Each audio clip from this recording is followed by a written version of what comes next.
What's up, everybody? Going to go over my new kayak crate for 2021, switching back to old school, a little DIY crate instead of the store-bought. Let's check it out.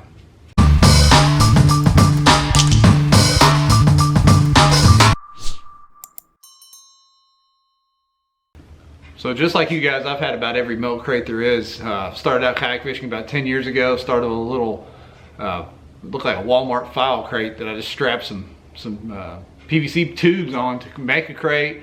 Went to an actual hard-sided milk crate, and since then I've been through the Black Pack, the Flambeau Tough crate, the Yak Gear crate in a box, all over the place with different crates. Last year I used the Flambeau Tough crate. I did a video on it. It's a quality product, good crate, but it just didn't hold my gear the way I wanted it to, and especially my rods. It didn't space them out around the outside. I like to carry a lot of rods, so it didn't really space the rods and let me be able to get them out of the rod holders efficiently without getting tangled up with each other or catching on the handles. I want to be able to carry 8 to 10 rods on tournament day.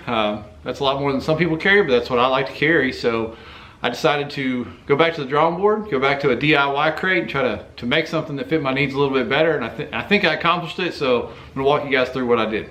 So first off, I went with a rectangular crate instead of your traditional square crate, so I could fit more stuff in it and put more rod holders all the way around it. Let's talk about the rod holders.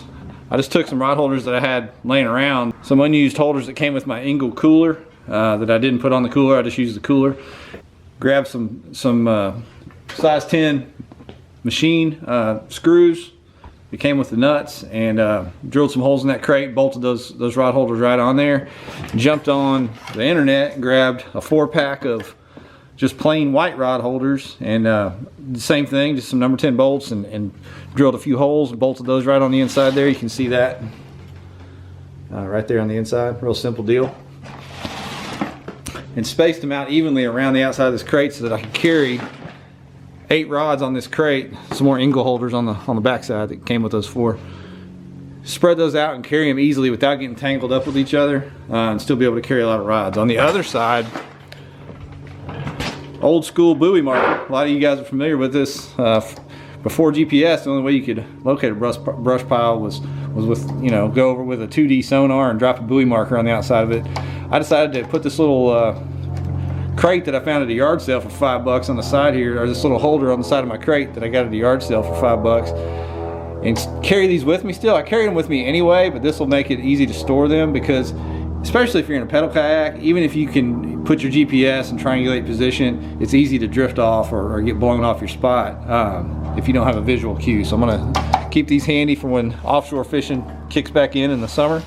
There's another rod holder here, but this black one I'm just using for my camera pole. I've got a camera pole that I'll show how it goes in there in a little bit, but it's real handy for that. Instead of having to put it on your actual kayak, you can just jam it right down that rod holder, or it could hold another rod if needed, making the total 9.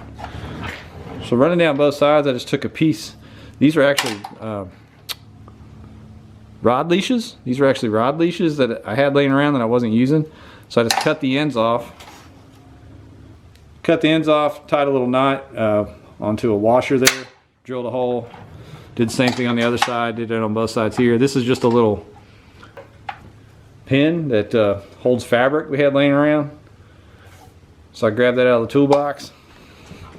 When you put that together with the other bungee, it creates a little strap system to hold anything you put on top of your boxes. I went away from the larger Plano or Flambeau boxes to the smaller ones so I could fit more in here and be more organized. So I can hold 1, 2, 3, 4, 5, 6, 10 of the smaller size boxes, and then you can see I've got it written on the sides there: jerkbait, lipless, buzzbait, whatever. You can differentiate instead of having a lot of things jammed into one box. You can really spread out the things you need for that day and just load up what you need. Right on top of there, all my terminal tackle in that box, and you can even throw a few more things on top. I got A-rigs in this little crate. This little soft side's got all my spinner baits and chatterbaits in it. So there, with the bungee attached with all my stuff in there, I can easily pick that up, carry it around. Nothing's gonna fall off. If I'm in rough water, I can clip that on there. And there you go. So let me give you a quick peek at the camera pole I was talking about. This is just a cheap monopod that I had laying around. Grabbed some foam, basically like a pool noodle, strapped it around the bottom to fit into that rod holder. I got this thing set at the height that I wanted it, put my GoPro mount on top. Now over here at this rod holder, just stick that in the rod holder, and that PVC or that sponge makes it slide in there tight. Just turn it how you want it. That ain't going anywhere. It's in there, solid, doesn't shake around like when it's on your kayak. And just pops right out of there. All right, there you go, guys. That's my DIY crate setup for 2021. I think it's going to suit me well and fit in both my boats. I'm still sitting here with an empty trailer, which is kind of weird, but that ought to be solved soon. My new boats arrive tomorrow. I'll do some videos rigging those up and show you how the crate fits in there once they get on scene. Let me know in the comments if you go DIY or store-bought and why. I don't think you can go wrong either way. You just got to go with what suits your needs. But hey, as always, I appreciate y'all for watching. Don't forget to hit that subscribe button and that notification bell before you go. See y'all.